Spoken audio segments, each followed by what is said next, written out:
Saya belajar apa itu Tripitaka, saya belajar apa itu, ya banyaklah kitab-kitab yang diberikan pada saya. Ternyata tidak ada di situ yang namanya perbedaan. Ketika kita berpikir untuk menyandingkan, tetapi menjadi sangat berbeda ketika dari awal kita sudah ingin mempertandingkan. Kalau mempertandingkan kan mana hebat, mana tidak hebat kan? Mana benar, mana salah kan? Kalau menyandingkan kan kita belajar. Dan begitu disandingkan saya menemukan titik temu. Ternyata esensi semua agama itu sebetulnya adalah sama, yaitu cinta kasih. Esensi ya, saya bicara esensi ya, bukan berbicara tentang upacara. Upacaranya silakan saja beda-beda, nggak masalah kok. Karena agama itu kok jalan. Kitab suci itu petunjuk jalan.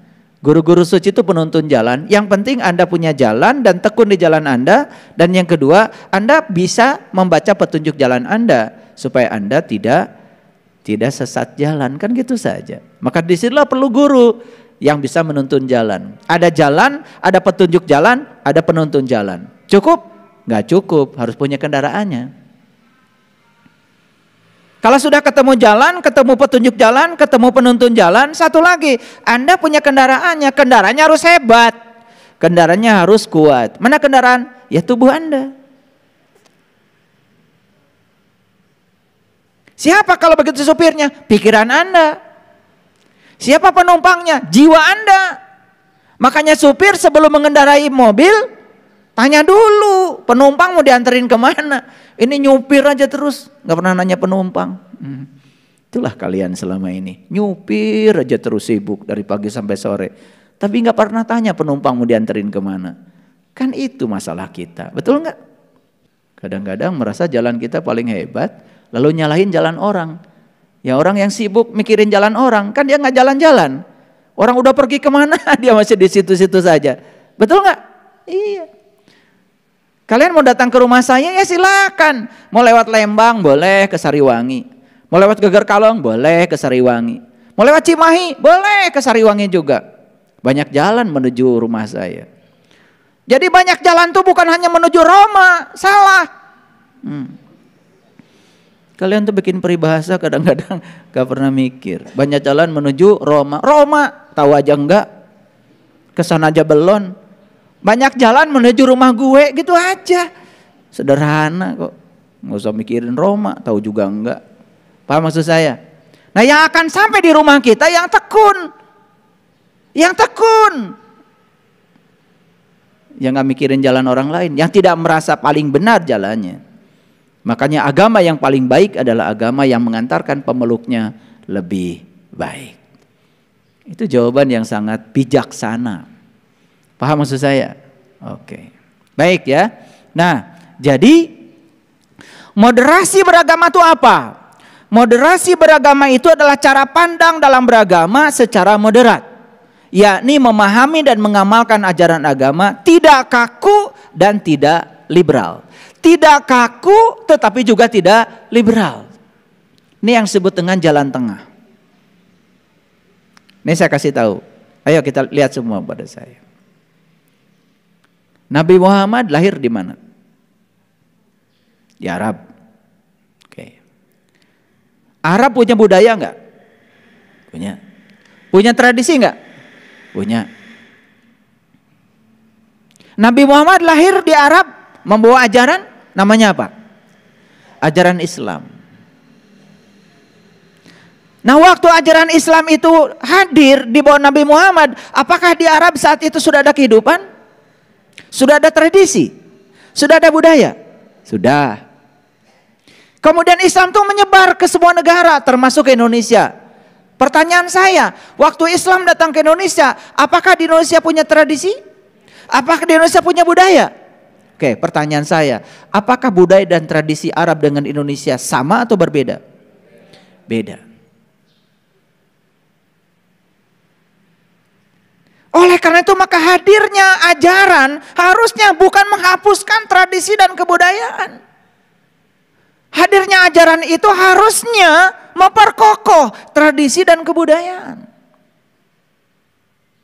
Kan gitu.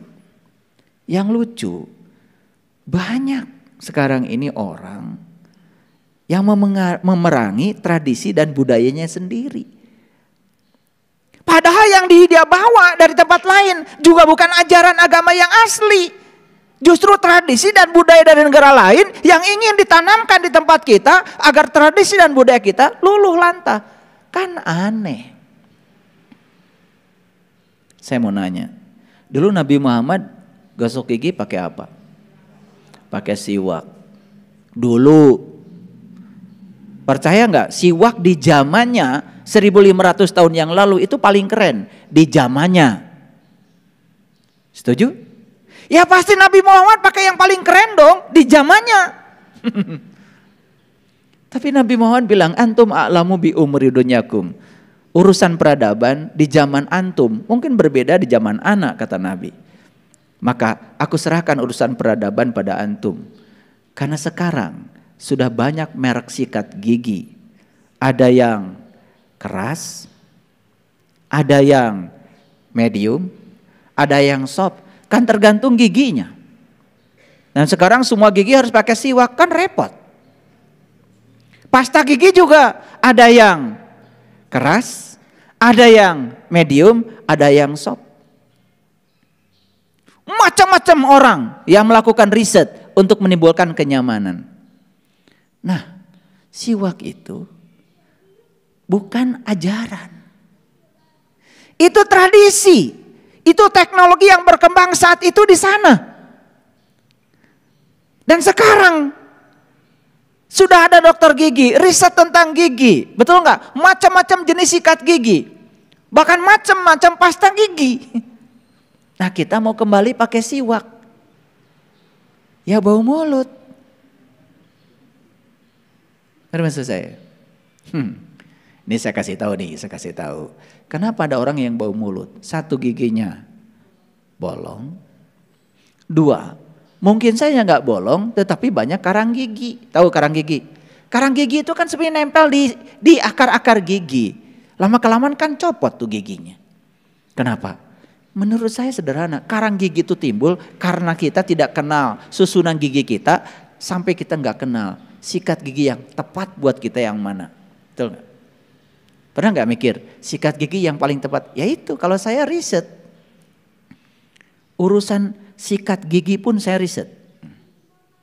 Gigi depan saya karena saya tidak rata, saya pakai yang ini.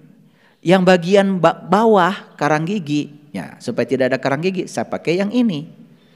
Jadi sekali gosok gigi saya bisa 3 itu sikat giginya. Royal bukan? Iya, tetapi akhirnya saya tidak punya gigi yang berlubang. Dan alhamdulillah ya tidak bau mulut. Coba pakai siwak semuanya. Ya tidak kesentuh. Betul nggak? Nah, kita ini sampai sekarang tidak bisa membedakan mana ajaran, yang mana tradisi. Pokoknya semua yang dilakukan oleh Nabi di zamannya itu dianggap sebagai ajaran. Akibatnya jadi membabi buta. Makan di warung Padang ya pakai jari 3. Karena Rasulullah kalau makan katanya pakai jari 3. Lah yang dimakan korma. Ya berantakan kalian pakai 3. Udah nasinya banyak. Bare solok lagi. Lah ya bare solok itu ya nggak pulen kayak nasi Cianjur. Ya karena saya sering ke sana. Ya, makanya supaya gampang dimakan maka dikasih kuah. 3. Kalian buka puasa kalau pakai kurma, sunnah. Padahal di Arab satu-satunya buah yang ada ya kurma. Kalau Nabi Muhammad lahir di Cianjur atau di Lembang, mungkin sunnahnya bukan kurma lagi, pisang. Ngerti maksud saya? Nah yang gini-gini tuh kan kadang-kadang kita nggak pernah mikir lagi, betul nggak? Dan kalian juga sama. Kalau buka puasa pakai kurma udah rasanya masuk surga aja. Yang nggak pakai kurma nggak masuk surga. Hah? Ini apa-apaan? Kita di negara tropis ya banyak. Pisang ada, pepaya ada, melon ada, semangka ada, salak ada. Apa yang nggak ada di sini? Di sana memang nggak ada. Adanya cuma kurma. Kadang-kadang kita berlebihan supaya kurma kita jualannya juga laku, pakai nama Nabi. Jadi kurma Nabi. Mahal-mahal juga dibeli, betul nggak? Padahal sakit gigi. Begitu masuk gigi berlobang, jedut. Nah, kurma Nabi tetap aja bikin sakit gigi. Nah, kenapa saya harus bicara ini? Nah, ini supaya kekritisan kita mulai bangun. Karena di dalam Quran dikatakan, ya, ini Quran bukan kata saya. Laqad kana lakum fi Rasulillah uswatun hasanah. Sesungguhnya ada pada diri Rasulullah Nabi Muhammad uswatun hasanah, teladan yang sempurna. Jangan lupa, belum selesai kalimat itu. Teladan tentang apa? Liman kana yarjullah, cara untuk mencapai Allah. Titik. Cara mencapai Allahnya itu yang utama harus kita tiru. Yang lain-lainnya, yang tradisi, yang budaya sana, ya tentu saja sesuaikan dengan tradisi dan budaya kita masing-masing. Kata Bung Karno, kamu boleh Islam tetapi tidak mesti jadi Arab. Kamu boleh India, Anda boleh Hindu tetapi tidak mesti jadi India. Kamu boleh Kristen tetapi tidak mesti menjadi Israel. Ini karena kita tidak pernah paham esensi. Lihat saya semuanya. Esensi siwak apa? Kan supaya gigi bersih. Itu esensi. Nah, untuk mencapai gigi bersih kan metodenya bisa macam-macam. Tidak mesti harus selalu pakai siwak. Paham? Esensi Beckham adalah supaya sehat. Untuk sehat kan tidak mesti selalu harus bekam. Kalau Anda sudah bekam, rasanya udah sunnah. Masuk surga karena bekam. Dipijit orang kampung yang pinter ngurut kita. Gak sunnah. Begitu? Gimana sih? Ngerti maksud saya? Esensi Nabi Muhammad pakai baju apa? Esensinya? Supaya terlindungi kan tubuh kita. Betul gak? Supaya terlindungi tubuh kita. Dari apa? Dari angin. Supaya cantik tubuh kita. Menarik tubuh kita. Lebih jauhnya supaya tidak kelihatan aurat kita. Betul? Esensi apa itu? Esensi pakai baju. Nah, orang sana bajunya begitu. Ya kita di sini bajunya berbeda. Yang penting esensinya sama. Ini lucu. Kalau saya pakai sarung di Arab, orang Indonesia ada yang menghina saya. Sarung dibawa ke sini, di sini jubah dong katanya. Ya orang sana pakai jubah, supir di sana pakai jubah kok. Supir aja di sana pakai jubah. Karena memang baju sana begitu. Pernah ke Arab? Pernah ke Arab? Lihat nggak supir pakai jubah? Iya. Gitu. Nah kalau di sini pakai sarung, boleh nggak? Kan esensinya sebetulnya pakaian. Betul nggak? Nah kita ini kadang-kadang gak mikir esensi. Asal dari sana kita sebut ajaran. Sehingga tidak bisa membedakan mana ajaran, yang mana tradisi dan budaya. Saya menyampaikan ke teman-teman saya. Semoga usianya berkah, dilimpahi rezeki yang berkah, melimpah dari segala arah tanpa batas. Diberikan ilmu yang berkah, keluarga yang berkah, dan lain-lain. Di hari ulang tahunnya. Gak ada yang aminin saya. Tapi begitu yang barokallah fi umrik, amin. Gara-gara saya doa pakai bahasa Indonesia, sepanjang itu gak ada yang aminin di WA. Tapi kalau barokallah fi umrik, saya ganti barokallah fi umrik, amin. Oh ternyata doa harus Arab. Makanya cap kaki 3 ditulis Arab laku. Padahal cuman cap kaki 3, tapi Latin yang diarabkan laku. Pinter yang bikin cap kaki 3 itu. Pokoknya kalau ada tulisan Arab, adem. Dikiranya yang bikin adem di perut itu Arab. Padahal sebetulnya zat kimia yang ada di cap kaki 3. Kan gitu, betul nggak? Iya. Iya, nyimpen duit aja kadang-kadang bingung kalian. Banyak yang nanya sama saya, ayah ini harus di bank mana? Kenapa? Bingung saya. Saya bilang, emang bank bedanya apa? Setahu saya sih bedanya kalau datang ke bank ini, selamat pagi, apa yang bisa ditolong Pak? Kalau datang ke bank itu, Assalamualaikum. Nah, bedanya kan begitu aja. Ya, yang lain-lainnya kan sama. Kenapa bingung kan? Yang lain-lainnya kan sama, betul nggak? Iya. Tapi karena kita ini memang korban ya dari sistem yang pendidikan yang terkadang kita juga terjerumus, pikiran kita tidak cerdas. Nah mulai sekarang kita coba cerdaskan mana tradisi, mana ajaran. Jadi sebenarnya di Quran udah ada batasan. Yang harus dicontoh dari Nabi Muhammad itu cuma satu, liman kana yarjullah. Apa liman kana yarjullah itu? Adalah cara untuk mencapai Allah. Nah siapa orang yang berhasil mencapai Allah? Di dalam ayat itu dikatakan, wal yaumal akhir wa zakarallaha katsiran. Maka di hari kemudian dia bisa ingat Allah banyak-banyak. Itu sukses. Jadi orang yang mengikuti Nabi Muhammad yang paling sukses siapa? Yang di hari kemudian dia bisa ingat Allah banyak-banyak. Kan di Qur'annya begitu.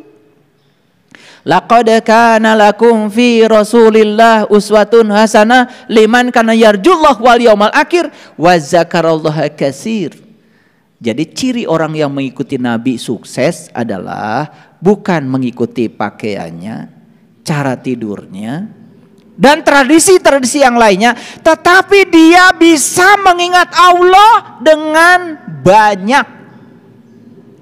Itu Quran. Setuju apa tidak? Ya mau setuju mau nggak peduli saya. Tanya supaya kelihatan aja ini basa-basi. Jadi moderasi itu sebetulnya ajaran Islam. Ulangi ya. Moderasi itu bukan ajaran lain. Moderasi adalah ajaran Islam. Mari kita lihat. Istilah moderasi adalah sikap menengahi suatu masalah. Dalam kamus besar bahasa Indonesia, moderasi itu artinya pengurangan kekerasan. Dalam kamus besar bahasa Indonesia, moderasi itu adalah penghindaran dari keekstriman. Nah, moderasi adalah suatu tindakan atau sikap yang mampu menjadi penengah. Penengah dalam bahasa Quran, wasit. Nah itu, ngomongnya harus Arab. Wasit. Nanti disalahin orang, ngomong wasit salah. Wasit. Makanya di sepak bola ada wasit. Bayangkan ya, kalau sepak bola nggak ada wasit. Betul nggak? Ban sekarang, saya tadi malam nonton Barcelona lawan Frankfurt. Ada gol terjadi, gol. Nah sekarang itu pemain bola minta cek gol. Jadi ternyata wasit pun bukan segala-galanya. Bukan penguasa, wasit itu hanya penengah saja.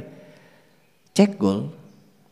Makanya Barcelona kalah 3-2. Karena satu golnya dianulir. Ada cek gol. Keren tuh. Ada pelanggaran, wasit memutuskan begini. Nanti cek dulu.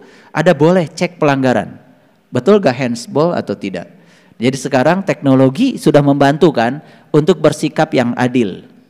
Keren banget itu. Kalah Barcelona 3-2. Nah di Indonesia belum biasa. Yang ini belum biasa kelihatannya ya. Belum biasa. Pokoknya keputusan wasit segalanya. Nah kalau keputusan wasit segalanya tidak jadi penengah tuh. Makanya dikembalikan wasit itu penengah. Kalau penengah itu berarti tidak berat sebelah. Kalau teknologi bisa membantu keputusan untuk memutuskan seadil-adilnya, harusnya gunakan teknologi. Nah sekarang di Eropa sudah pakai teknologi, keren. Kan itu mengurangi juga infiltrasi ya atau apa kepentingan pribadi ya, itu keren. Nah itu moderasi.